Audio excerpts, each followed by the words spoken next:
Okay, so let me start. Of course, I want to thank the organizers for giving me the opportunity to participate in this program. And my topic will be, as you can see, the quantum integrability in the Rabi model.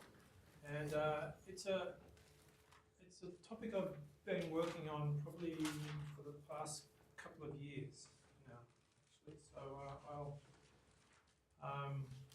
I'll show you some progress that we've been able to make on this problem. So this is the outline of my talk. I'll introduce the quantum Rabi model. In fact, it was already discussed in one of the talks in the workshop by Vladimir Kritzev, and so he covered it to some extent. So I'll just say a little bit about the definition of the model and its comparison with another well-known model, the Jaynes-Cummings model. I'll say something about the dynamics, and then I'll mainly talk about the solution of the Rabi model and a little history of that. And it's to some extent it's been a little controversial, which is nice. Actually, it's good to have some conflicting, some conflicting statements on various things. And I'll talk about the latest work, which is the energy landscape of the model. And towards the end, I'll say something about the integrability of the Rabi model, which is an ongoing subject. So let me start. So the type of models that we're talking about is a model that represents some interaction between a system with discrete states and continuum states. So there's a coupling between these two systems. So throughout much of my career, I've mainly worked on models with discrete states, like spin chains, vertex models, or whatever. So this was, a new experience. So here is the quantum Rabi model. So introduced 80 years ago now, in fact, by Rabi. He defined the model and he made some analysis of the model using a semi-classical approximation. So the Hamiltonian is a very simple one. This is the two-level atom here, represented by the usual Pauli spin matrices. This is the splitting parameter, and you've got the creation and destruction operators for a single bosonic mode with frequency omega. And this is the interaction term here. As I say, G is the coupling between these two systems, the discrete system and the continuous one. The model is known to have a symmetry, so it has a Z2. So there's this parity operator which commutes with the Hamiltonian. So you can talk about the parity of the model. So this is really the simplest system of quantum light interacting with matter. So it's a very fundamental model. So the Jaynes-Cummings model is the one that gets all of the attention.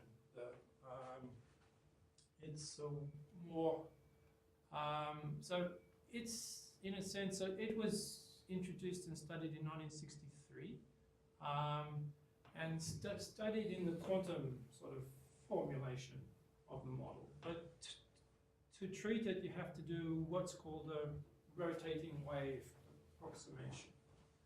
So,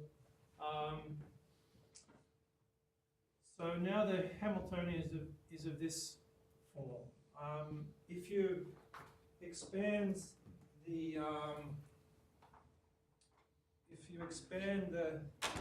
this term here, this sigma x term here, in terms of the raising and lowering operators, sigma plus and minus, you can write the Hamiltonian in this form of the Rabi model. So the James-Cummings model is to throw out this term here, which is called a counter-rotating term. And this approximation is applicable to lots of experiments. So in particular, for lots of experiments, there's this condition, what they call near resonance, and the coupling between the two systems is relatively weak. So, and for these conditions, this rotating wave approximation is quite accurate. Yes. The Rabi model is not integrable. Well, that's what I'm going to talk about. So it's claimed to be integrable, but in what sense? We're still trying to come to terms with. So I am, like it's extremely well known that the James-Cummings model is integrable in the Yang-Baxter sense. So you can construct an R matrix. And this is all because of this extra commuting quantity for the James-Cummings model. And there's a nice review of this in the paper here that I mentioned. So that's the James-Cummings model. So the dynamics of the model is something I thought I'd include for this talk. So, as I've already said, this basic interaction between light and matter is really central to a lot of the modern fundamental physics that we've seen in this past several decades. And there are two major experimental settings for this model, the James-Cummings model, and that's cavity QED, where the atoms are coupled to light in some reflective cavity. Not really going to say much more about these. And what's called circuit QED, which came along a little later. So this is a sort of artificial atoms coupled to some cavity that's on a chip. So, you know, and here's some more sort of hype about the James-Cummings model. It's being called, you know, the hydrogen atom of quantum optics. And it's also being called the cornerstone of quantum state engineering. So, and it's also the physics that comes from this model is really central to experiments by Hiroshi, for example, and Wineland. Two different settings, the cavity QED that I mentioned, and in ion traps. So in some of the things, you know, Schrödinger cat states, quantum revivals, and so on are some of the things that you see in this model. And I'll show you one example for the Rabi model, actually. So you take the, well, I'll show you the Rabi and the James-Cummings, and where, in particular, the James-Cummings model starts to break down. So you can expand your state in terms of these two sets of states here. Oh, sorry, there's a very bad typo there, right? This one should be here. This one should be down arrow. So, and you just substitute this into the time-dependent Schrödinger equation, and you get these two coupled equations. And now I'm saying it's possible to write this population inversion PT in terms of these operators. Sorry, these coefficients that appear in this expansion. It's just a matter of how you obtain them, right? You can obtain them, well, the hope is to obtain them exactly, but in many cases, you know, you have to do some numerical approximation.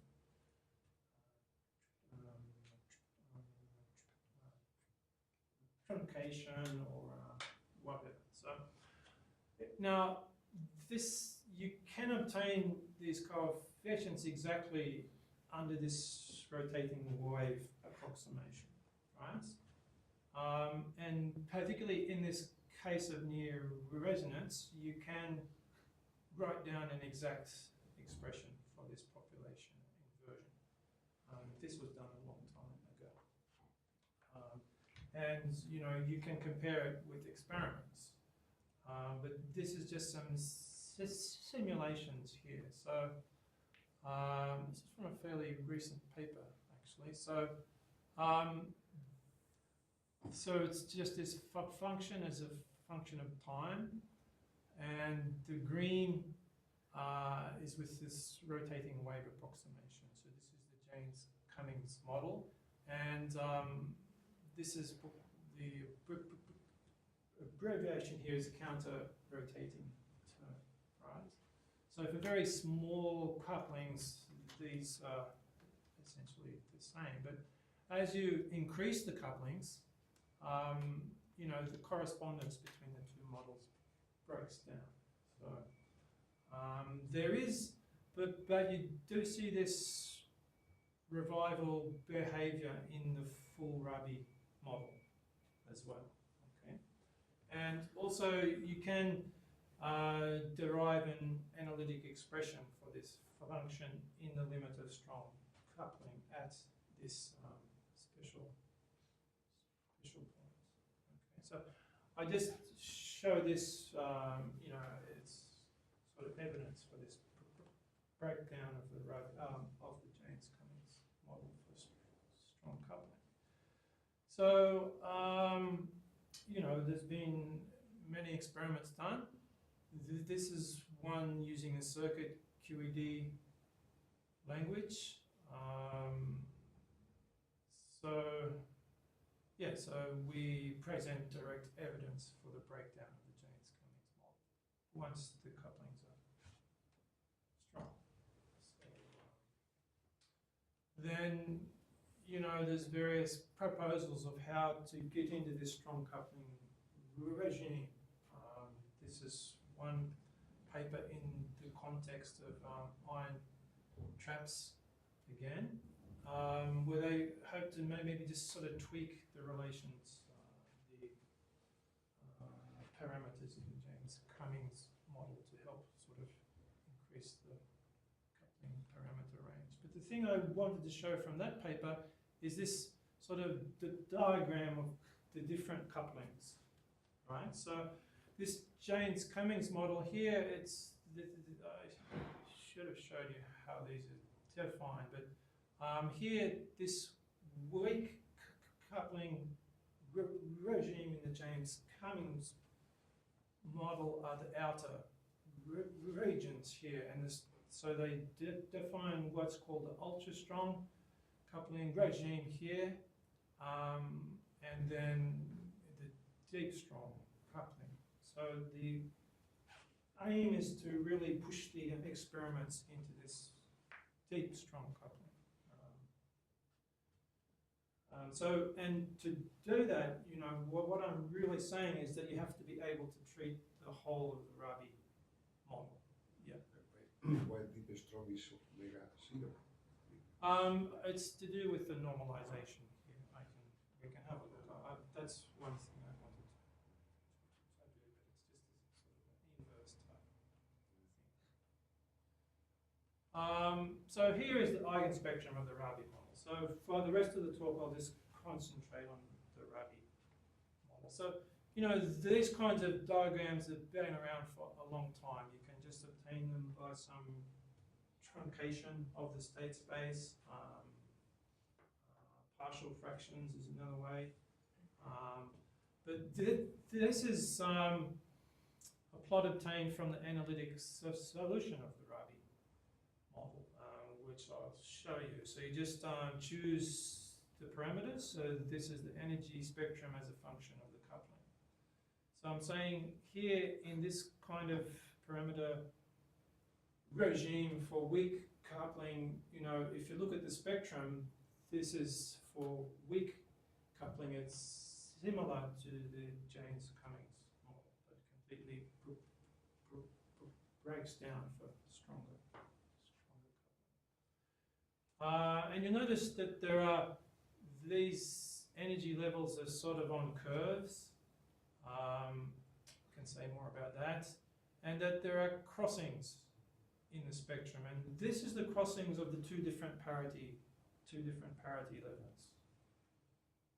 So you can label all of these states by their parity. And you'll notice there's a pattern here. As you go up in the energy spectrum, you can see, you know, the one crossing, two crossings, three crossings, four, and so on. So a long time ago, in fact, there was a theorem that was proved for the number of crossings in the spectrum of the Rabi model. And these are what are called exceptional points in the eigenspectrum. And at those points, the parameters obey what we call constraint polynomials. So for the first, so these polynomials increase in their complexity if you like the higher up you go in the level. So they're larger polynomials, and the parameters satisfy it. Excuse me, what is E here? E equal M? So E is the energy level. So I'm saying these exact points that are known, right, are explicitly of this form here. So you can correlate that with this plot here. I'm saying this is the shape of the curve, Right. actually. It's just n omega minus g squares. And where are these exceptional points? So these are precisely here, where they intersect with this parabola. So this is the one for n equals 1 and 2. There are two of them. N equals 3. Three of them. And I'm saying at these particular points, the parameters delta and g obey some polynomial, right? So you can work out what these values are. And this was observed a long time ago by Judd, actually, in a sort of a wider context of systems of this particular kind. So there was a proof based on the analysis of these constraint polynomials. I'm not going to write them down here. So omega 1 to 0 is not analytics, right? Omega going, well, I just, in some sense, it's trivial. You can do exact things there, but yeah, you have to take some care here. So this is what I've already said, actually, that for each n there are n level crossings. But if you change the parameter range here, this number of level crossings will change. So this has turned out to be quite important, actually. So the proofs are quite straightforward. Well, we had to learn the proofs because we wanted to generalize them, actually, but I won't go into the details here. So I'll come back to that point shortly. But let me talk about this analytic solution of this model that appeared in 2011, and it's created quite a stir.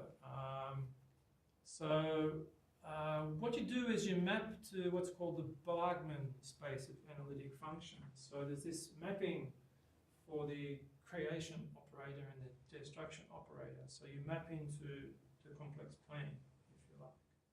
And then you know, you can write, I'll show you the steps shortly, but you can write the Hamiltonian as a second order differential.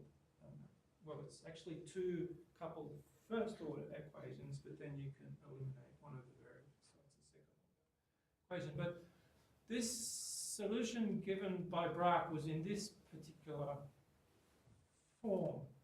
I'll say how he obtained it a little later, but let's just look at the structure of this. So it's this function, the g function here. There's two of them, and here this this parameter,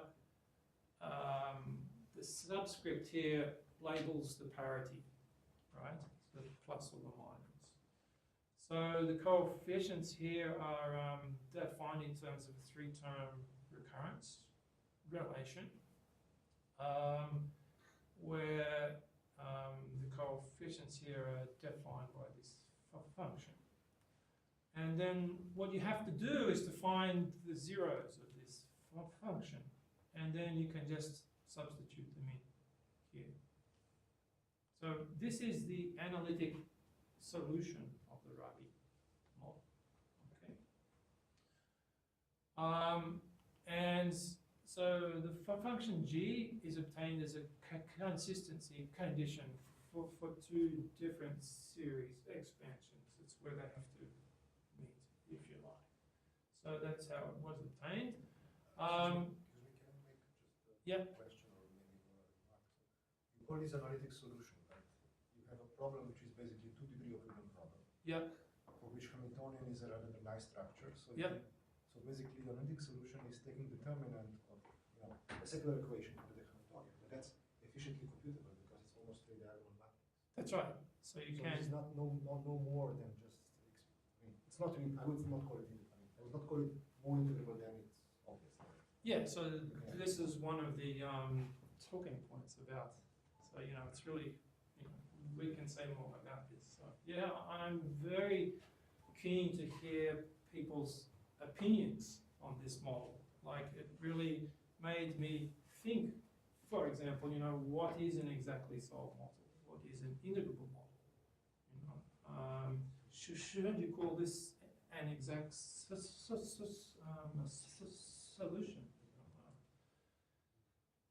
Well, you know, there are lots of things to talk about. So there was another derivation of this function g from a completely different approach. Actually, these objects extended coherent states, and you can sort of come up with the same idea in that way, which happens soon after. And I'll say something about this. You can also write this function in terms of confluent point functions, and this is quite important. And you can also obtain from this solution these constraint polynomials that I mentioned, that they follow from the recurrence relation here. These Judd points that I mentioned are when these values of x are integer multiples of omega. So there are poles here. So you have to cancel out the poles through the vanishing of this term here. And that's how you obtain these constraints. Well, it's one way of obtaining these constraint polynomials. So the question this time is when you truncate that, is when these crossing points. Yeah. So I'll show you that you can also obtain these constraint polynomials when you truncate the solution in terms of these confluent point equations. So here is the function g. So here the red lines are for the plus parity, the blue lines are for the minus parity. So you're just looking for when this function is 0. So you have to do everything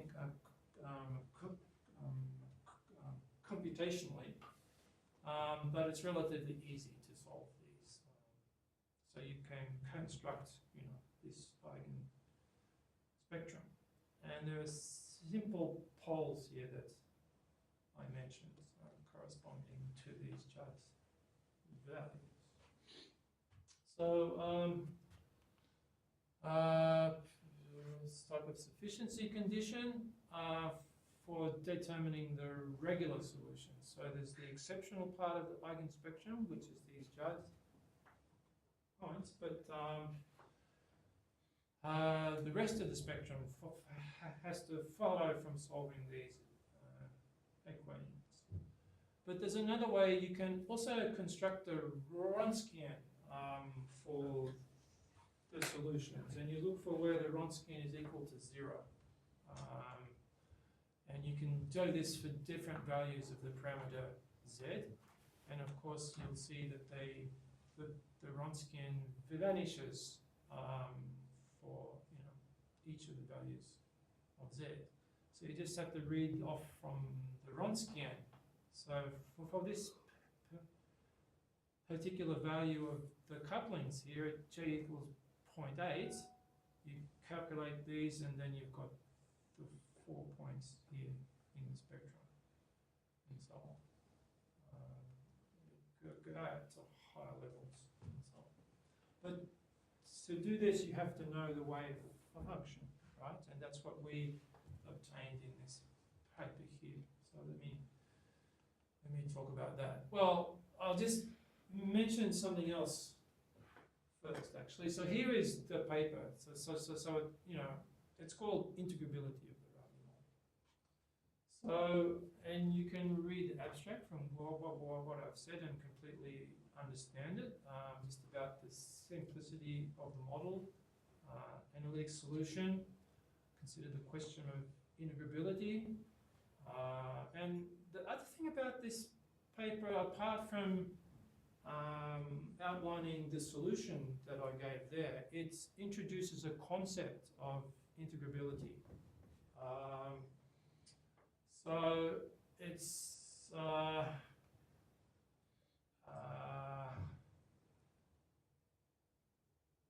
it's a criterion for quantum integrability, and it doesn't presume any commuting operators, or it just it's not what we would recognize as Yang-Baxter integrability. Okay, and I'll say something more about that. But the thing is, this criterion for quantum integrability, it says that the Rabi model is integrable, but the generalized version of the Rabi model, which you can also solve in the same way, is not. So that's somewhat puzzling. So there's been some ongoing things here. This was a comment actually just appeared quite recently. This paper claimed that this subset of Judd's solutions that I showed you of this particular form, the ones where they cross in the eigenspectrum, is only a subset. There are others, in fact, and that, moreover, the solution I showed you from Brach does not obtain them. And let me just show you what these solutions are in terms of the eigenspectrum here. So this parabola, for example, goes through here, but it does cross again at some other values here. So, and here too. So there's other points in the eigenspectrum which satisfy this condition. Well, they're of this particular form, right? But the claim is that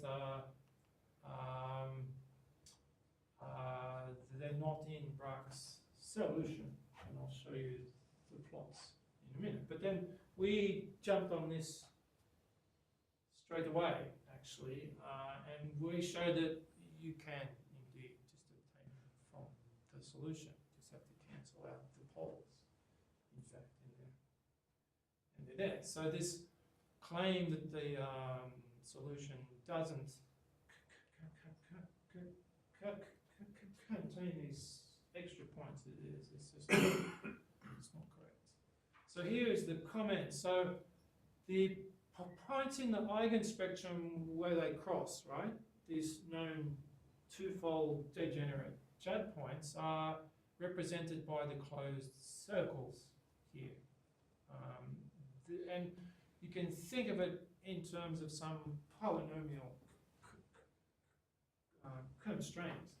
So these extra points are here, these kinds of curves. And so the solution, so this is a plot of this parameter delta as a function of the coupling. So you can read off, this is probably with omega equals 1. You can read off these points and see exactly where they are in the spectrum. It's occurs when you have the crossings.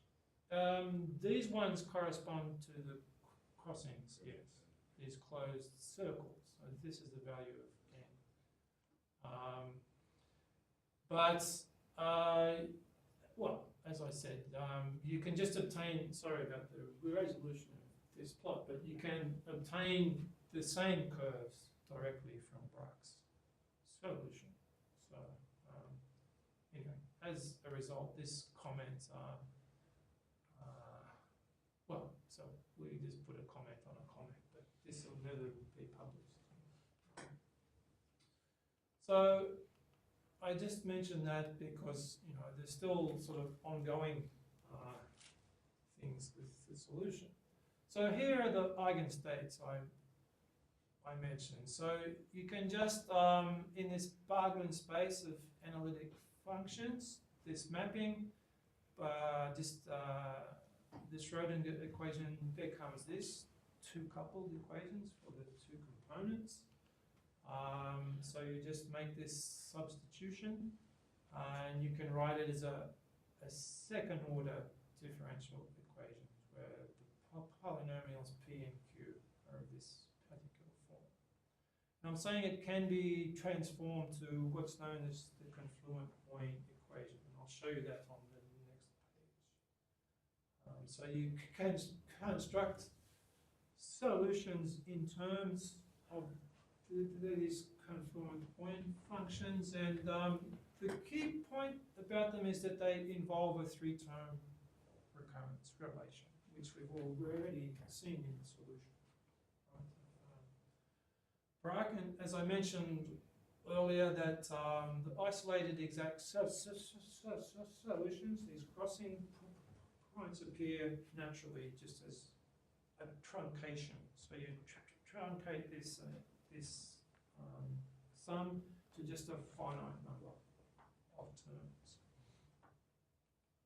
So here's the point equation. Up until recently, I had no idea what the point equation is, but it's just an equation, a second order differential equation, but there are four regular singularities, and to make this singularity at infinity regular, this condition has to be satisfied amongst the parameters. So the confluent point equation is when this singularity at A, say, becomes confluent or coincident with the one at infinity. So now you have a different equation. So there's the confluent point equations, there's the doubly confluent and the triply confluent, and so on. I'll just make a note here that this point function here that satisfies this equation it's a standard function now in Maple, right? But you know, why not Mathematica? So I think that must happen at some point. So I mentioned this other model, the generalized version of the Rabi model. So Vladimir Gretsev spoke about a different generalization of the Rabi this one was one that was discussed in Brack's paper, where you add this extra term here. So it's a term that breaks the parity symmetry, and you can solve the model in the same way. But we obtained these eigenstates for this model also in terms of confluent point functions. And this was also done by these authors from Poland, actually, who I met just recently. So now the spectrum, if you switch on this parameter epsilon, there's no longer any crossings in the eigenspectrum.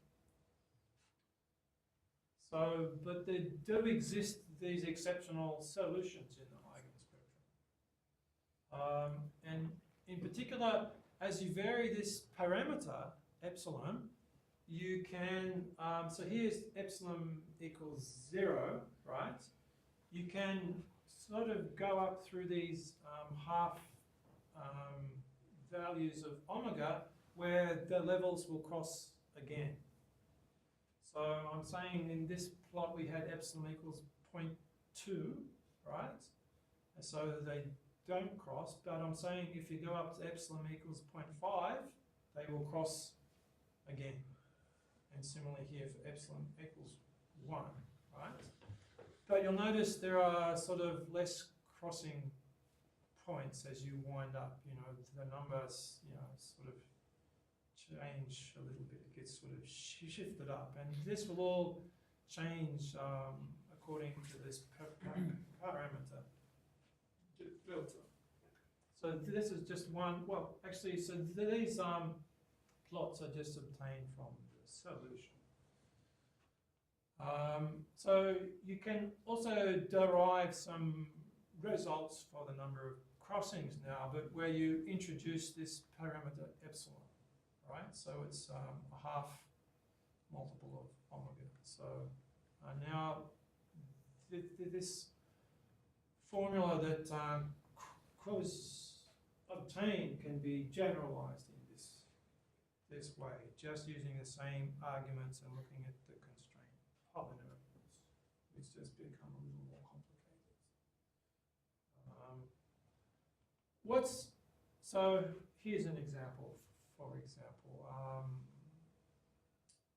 So it's just that this particular value for two different parameter values. So things will change as you vary this. But again, the points are on these kinds of curves.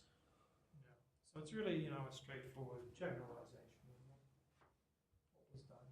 But the interesting thing for us was that we were encouraged to look at the energy, if you like, the landscape of the model now where you introduce this extra parameter. So you go into the 3D and you look at the energy surfaces. So now the system parameter goes out in this direction, right? So these were the kinds of curves that I showed you.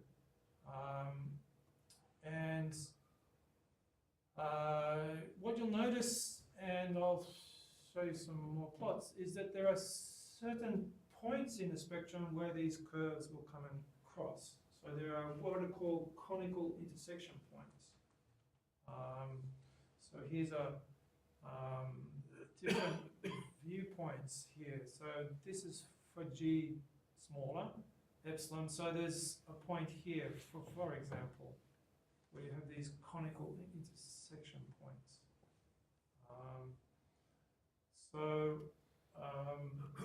You can, this is zooming in on the three lowest ones, these three cones. This is for epsilon equals 0, a half, and 1, right? And if you zoom in on the lowest of the cones, this one's a perfect cone, in fact, in the sense of a Dirac cone. So this we think is quite interesting because you've got this class of models where you can sort of maybe do some topological type things with the topology of this energy landscape. So we were able to describe the overall structure of this series of infinite stacked sheets, if you like, and they're labelled by the integers, and they're connected by these conical intersection points, and located on lines in the planes that cut through these half multiples of omega. And the intersections of these sort of curves in the plane, and the number of them is dependent on this particular ratio, which we've seen. So, for example, if this parameter is larger than 1, I'm saying this elementary cone here is no longer there. So that's going to be maybe interesting to test in some way. So for this particular part of the talk, what we showed was that these conical intersection points exist in the energy landscape of this driven Rabi model by varying the system parameters. And trajectories encircling the cones should exhibit some non-zero topological phase, and that's one thing we want to explore. They should be calculable. In some implementations of this model, if you can get into this strong coupling regime, you might be able to play around with some of this behavior. So that's quite interesting. So the other point, so let me start to say something a little bit about the integrability of the model. So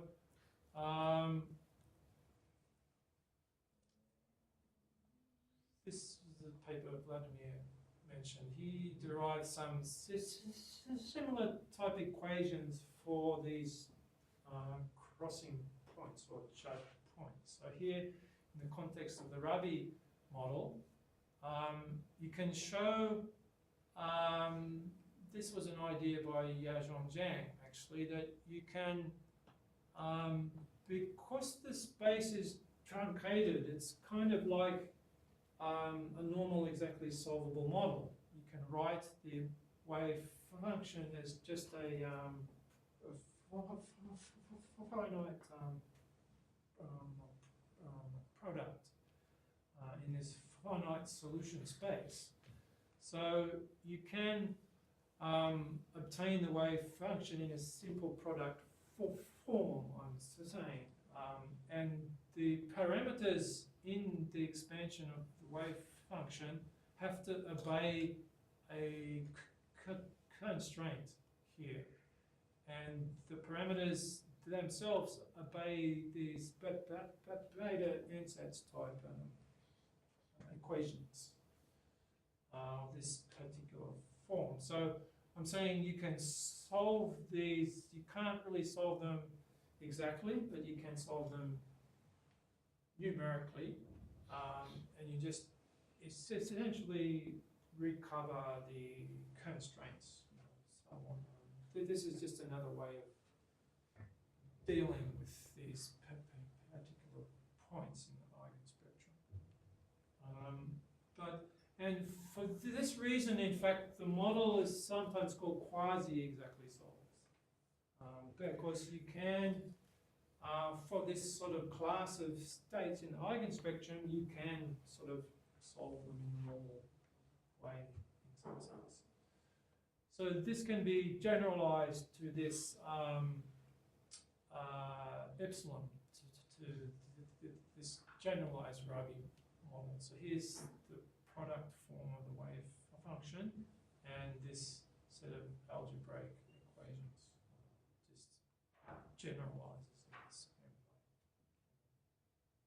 So we've derived those equations, but there's not really much you can do with them. It's just that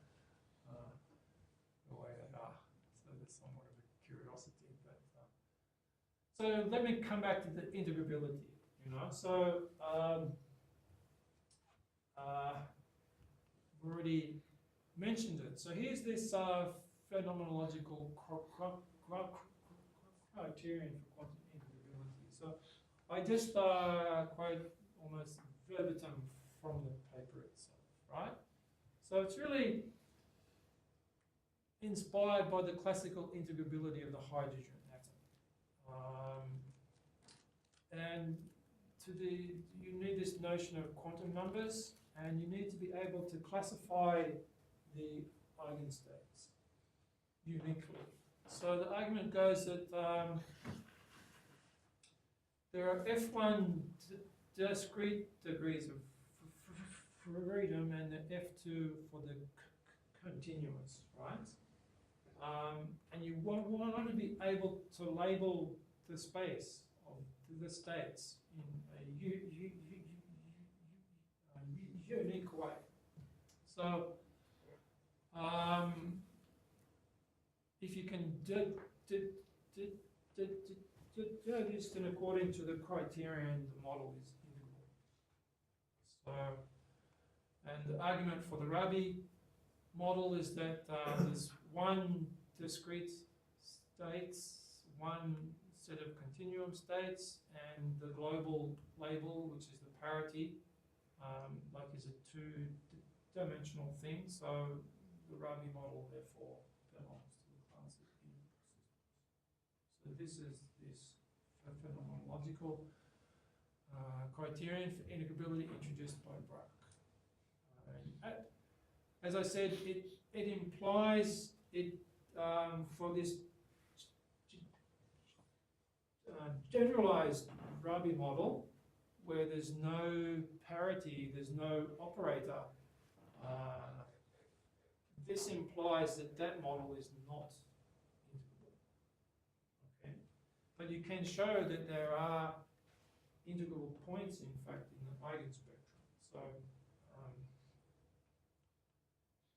So the question we were really interested in when we heard about this, was, well, what about Yang-Baxter integrability? This, as we really know at this conference, it's the master key to integrability, which was a phrase introduced by Jacques Perk, actually.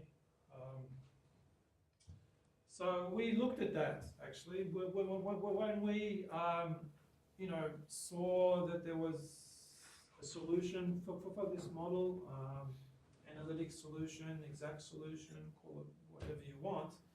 We were pretty convinced that we could show Yang-Baxter integrability, But the more we looked at it, we could only really sort of put the model in that setting for only two values in the parameter space, actually. This is delta equals 0 and omega equals 0. So our kind of feeling was that apart from these 2 points, the model, the quantum version of this Rabi model doesn't seem to be Yang-Baxter. And others have tried in the past, actually. So you're trying to find some extension of this Rabi model that's beyond this rotating. Oh, sorry, this is another typo. This is rotating wave approximation. And there have been some work done. They were able to construct some models that are Yang-Baxter integral, but they're not the right model. So our feeling was that the model is not really Yang-Baxter integral. If it is, it's an integrability in the sense that we're not slightly more complicated set of operators or something further in the background. And I'll the details are here, and I can discuss those with you. But these are two well-known points. This is the degenerate atomic limits, in fact, where you can solve the model anyway, quite easily. And this one, in fact, this point's not really included in Brooks. So solution is noted, but you can still treat that problem quite easily. So we introduced this operator value twist, and you can construct some operator.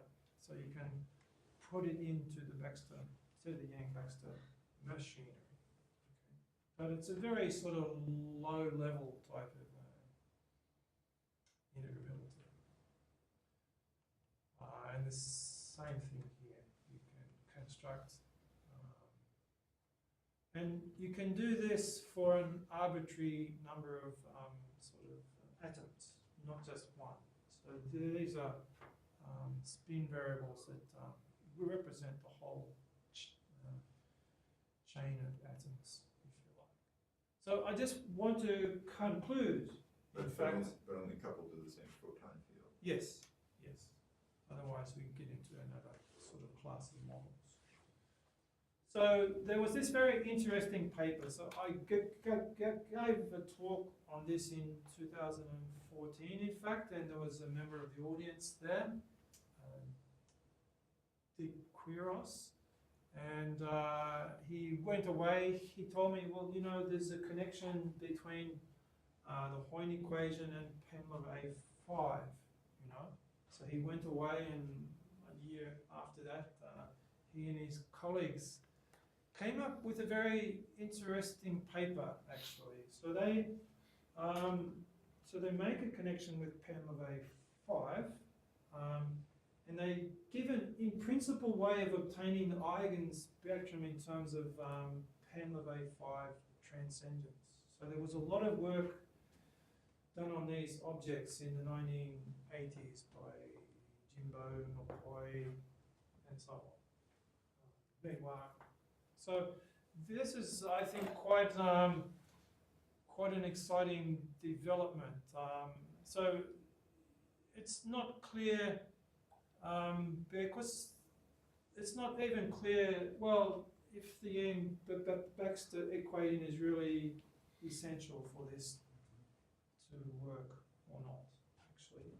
That's one thing we're trying to clarify. So that's something I hope I can report on in the future. So thanks for your attention.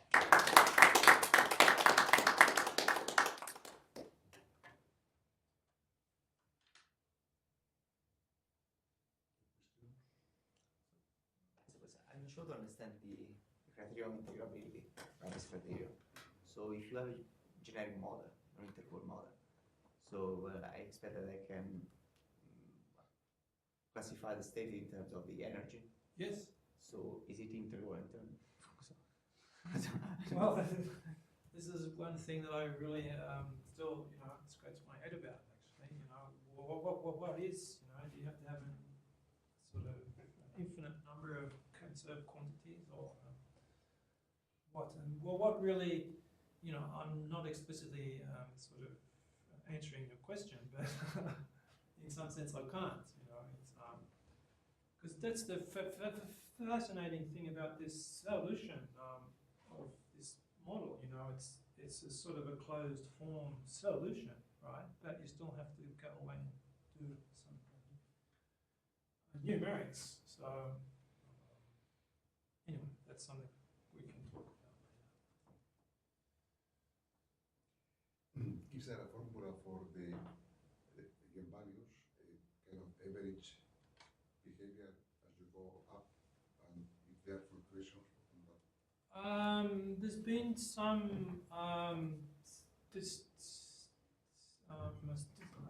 statistics done on the eigenspectrum, so it's neither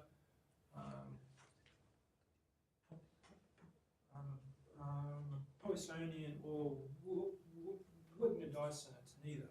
It's kind of in between. And you can say, I think, certain things about the spacing of the levels from this G function.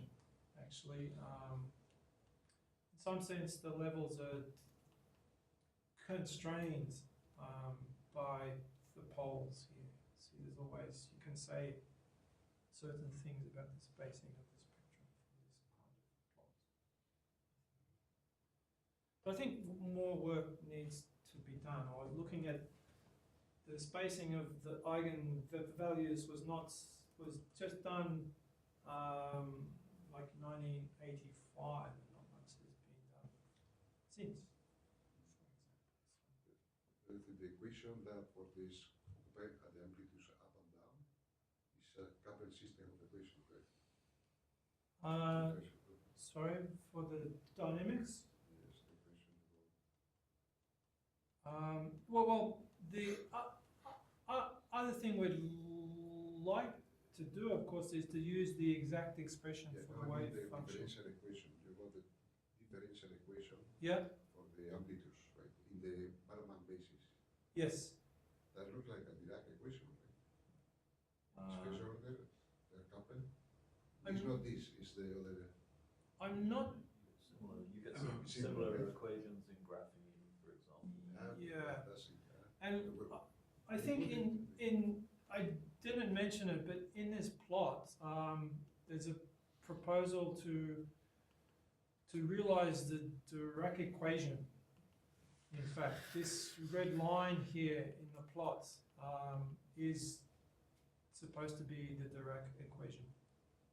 And I think there's been some Can you put experiments. equations? I mean, Huh? where is it? Can you go to the equation? Which one? This kind of, Tell me when to stop. there it is. This one? No. Previous. This one? Yes. I mean, you know, it's just a straightforward substitution for the two components.